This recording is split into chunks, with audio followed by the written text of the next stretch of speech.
It is a gorgeous winter day in Oregon. This is kind of like our first spring, second winter.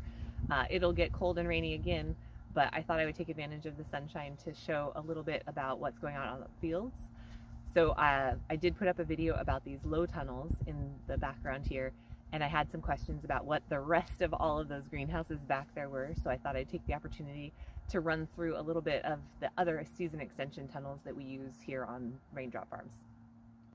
We have a blend of tunnels that we bought prefab and tunnels that we've created on our own, using various tools. So this one behind me is a Farmer's Friend tunnel.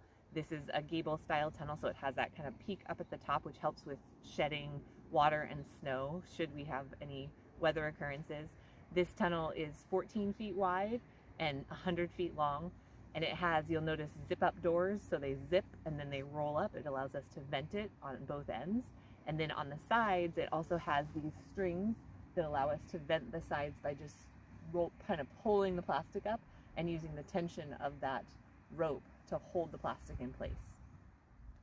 So these are two Farmer's Friend tunnels that are just the Quonset style. So they're 14 feet wide, 100 feet long.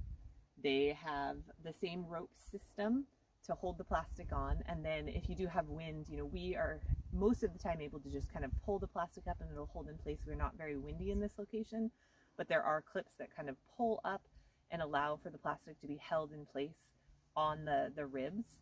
With these two tunnels, we built out end walls on them instead of using the zipper doors or the kind of gathered plastic style. So these have wiggle wire on the end walls to hold the plastic in place, and then they have swinging doors, so they swing out, which is not my favorite design, but it's one of the first greenhouses that we built in the field. We've moved away from that idea of swinging doors, so I'll show you what we do instead now. This is one of 3 field tunnels that we have that we've used Johnny's brand hoop bender for. So you can go onto Johnny's website, Johnny Seeds website, and they have these hoop benders available. You use top rail on them, and you're able to bend the top rail into these bows and then create any length structure that you need. So these ones are 24 feet wide by 115 feet long, these two in this field. And then we have one more that I'm going to show you where you'll get to see kind of the skeleton, because we haven't pulled plastic on it yet. This hoop has kind of the first generation of these sliding greenhouse doors that we started using that we really like. So they allow us to open the greenhouse up completely and access with a tractor or any other equipment that we need to. We can drive our little trucks in here if we need to haul things in and out. It just is really accessible and nice to use. This is the other tunnel that is right next to the one I just showed you. I just wanted to give a little bit of perspective from the outside. So one thing I didn't mention is that these tunnels are slightly higher inside, slightly taller, I should say, than the Farmer's Friends tunnels. They stand about 10 feet, so a little bit more headroom. It allows us, again, to get equipment in and out and to grow taller things if we want to.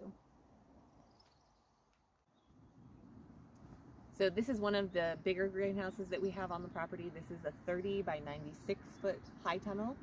The frame came from Oregon Valley Greenhouses, and you can see behind me have also installed the sliding doors on the end walls to this greenhouse for ease of access. And then we have another one of these out in the field that we're just about to pull plastic on that I'm going to show you just so you can see kind of the framing and what it looks like.